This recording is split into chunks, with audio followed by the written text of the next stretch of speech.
পঞ্চগড়ে টানা ৪ দিন ধরে মৃদু শৈত্যপ্রবাহ বয়ে যাচ্ছে। শনিবার সকাল ৯টা পর্যন্ত জেলাটিতে ৯.৯ ডিগ্রি সেলসিয়াস তাপমাত্রা রেকর্ড করেছে আবহাওয়া অধিদপ্তর।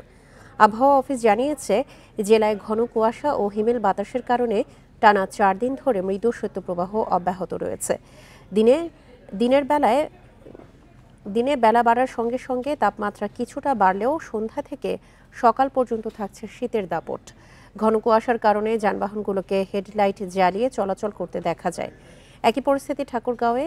এই জেলায় তীব্র শীতের কারণে হাসপাতালে বেড়েছে শীতজনিত রোগীর চাপ। তবে চুয়াডাঙ্গার অন্যান্য দিনের তুলনায় বেড়েছে তাপমাত্রা।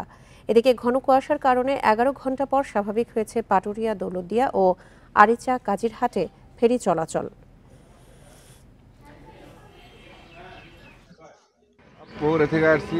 বগুড়া এত শীত নাই, পঞ্চগড়ে শীত কুয়াশা খুব। সকালবেলা খুব ঠান্ডা, আরও উঠলে একটু ঠান্ডা কমে যায় আর কি।